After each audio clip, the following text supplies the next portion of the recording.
He said, "Thank you, darling," and walked off the set. Just like that, the President of the United States, sitting inside a Wisconsin barn, microphone clipped to his lapel, a camera crew surrounding him, decided he was done. Not because the interview had run long, not because there was a scheduling conflict, but because a journalist asked him if he had evidence, and he didn't. Consider that for a moment. Not the insult, not the walk-off. Consider what question, specifically, made the most powerful man in the world decide he had heard enough. The interview was taped June 5th at Custer Farms in Chippewa Falls, Wisconsin, and aired the following Sunday. It ran roughly 39 minutes. It covered the ongoing U.S. Iran conflict, the economy, the January 6th related controversies, and a nearly $1.8 billion fund that the administration has been floating to compensate people it says were wrongly prosecuted. That is a full docket of serious national questions. And for most of it, the president stayed in his chair. It was the final segment on elections that ultimately led Trump to remove his microphone and walk off the set. Not the war, not the money, not January 6th, elections, and specifically the demand for evidence of something he says he already knows to be true. Here's the thread. Welker asked, after Trump called California's elections rigged, "Do you have evidence?" Trump replied, "All I have to do is look." Welker said, "That's not evidence." And that was the moment. A journalist stating a fact, that looking at something is not the same as proving it, was enough to end a presidential interview. Now, why? To understand what we actually watched on Sunday, you have to back up to what was happening before the cameras rolled and what has been happening to this administration for the past 100 days. Sunday, June 7th. 2026 marked exactly 100 days since the United States launched its first strikes against Iran. 100 days. And there is still no deal. There is still no declared end to hostilities. Secretary of State Marco Rubio had said the war had concluded. And yet, just this week, Iran attacked U.S. allies in the region, calling it retaliation for a new set of American airstrikes. So when Welker opened that interview by asking the president directly, is the United States at war with Iran? She wasn't being provocative. She was asking the question that most Americans cannot get a straight answer to. Trump's answer was, well, they've been largely decapitated. And I call it a military exercise because people would rather have it called that. A military exercise. 100 days in, with American allies being struck by Iranian missiles across the Gulf. That framing is not a slip of the tongue. That is a practiced deflection from a president who campaigned on ending foreign wars and is now running one. And here is where the paper trail starts to matter. Trump defended his decision to strike Iran, asserting that the country was very close to having a nuclear weapon. That's a serious claim. It's the kind of claim that, if true, would justify the airstrikes. If true. But NBC noted that the recently ousted Director of National Intelligence, Tulsi Gabbard, testified before lawmakers in March 2025 that there was no intelligence to suggest Iran was building nuclear weapons, though the country had enriched its uranium to higher levels. This is not a partisan dispute about interpretation. This is the former head of American intelligence, appointed by Trump himself, contradicting the factual basis Trump has offered for why the war began. Gabbard resigned last month. That detail is not incidental. Then came January 6th.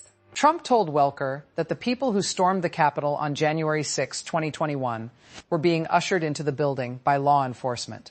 Welker challenged him directly. She said, "There's no evidence of that, sir." Trump shot back. "Try looking at the tapes one time. Notice the pattern forming."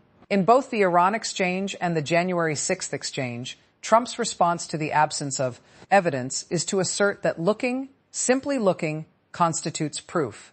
And when that logic is refused, the temperature rises. Then came the $1.8 billion anti-weaponization fund. Trump said that people involved in January 6th were destroyed by dirty cops and by weaponization, and that many of those people should be compensated. He did not rule out payouts to individuals who had pleaded guilty to assaulting police. Officers, let that sink in quietly. The President of the United States, on a Sunday morning news program, declined to rule out using federal dollars to compensate people convicted of attacking federal law enforcement. That exchange did not end the interview. What ended the interview was a question about California elections. When Welker challenged Trump's fog of falsehoods on the Capitol attack, on his claims of rigged primaries, she kept a measured, methodical approach. She asked for evidence. She said the evidence wasn't there. She did not raise her voice. She did not editorialize. And that, the plain, documented absence of evidence, is what the President of the United States could not tolerate. Trump told Welker, "You're a one-sided, crooked network. Sorry. Let's call it quits because I've had enough. Thank you, darling. Have a good time." And he left. And then, later that same day, when reporters asked him about it, he told them it was raining. And because it was raining, I got a little bit angry at them. The rain, he blamed the rain. Here is the moment where everything clicks. This was not a bad day. This was not the rain. This is a president who is conducting an active military conflict with no clear exit strategy. President who has made factual claims about that conflict that his own former intelligence director contradicted under oath, who is simultaneously floating the idea of compensating January 6 defendants, and who, when asked to provide a single piece of evidence for any of it, could not. And rather than face that on camera, he left. CNN data analyst Harry Enton has described what he calls a rural revolt against Trump, citing a near 40-point swing in Iowa, with the president's net approval rating dropping from 18 points in 2024 to negative 14 points in May 2026. The president went to Wisconsin, deep, agricultural Wisconsin, specifically to shore up a constituency that is slipping. The barn was not an accident. The farm was not an accident. And the fact that he still couldn't stay seated when challenged, that is the story. And here's the part that should concern all of us. The United States is in a war. American service members are in the region. Midterm pressures are growing with no clear end to the conflict in sight. The administration's own stated rationale for that war, Iran's proximity to a nuclear weapon, is contradicted by the intelligence record. And when a journalist in a barn in Wisconsin asked the commander-in-chief to account for these facts, he called her crooked, thanked her with a condescending darling, and walked out.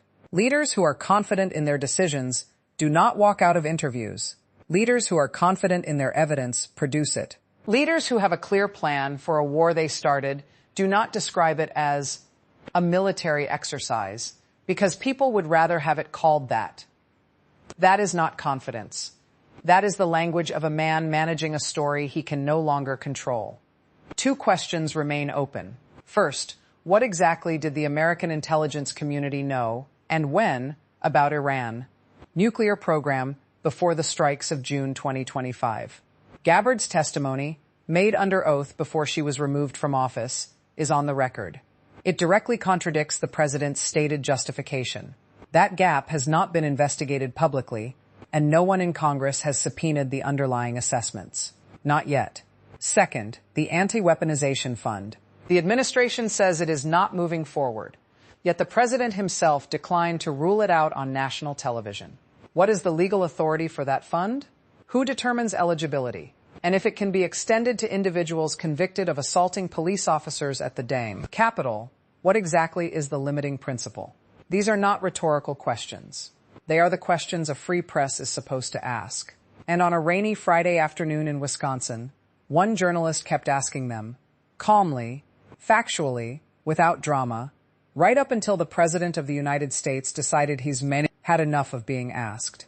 The rain didn't end that interview. The facts did.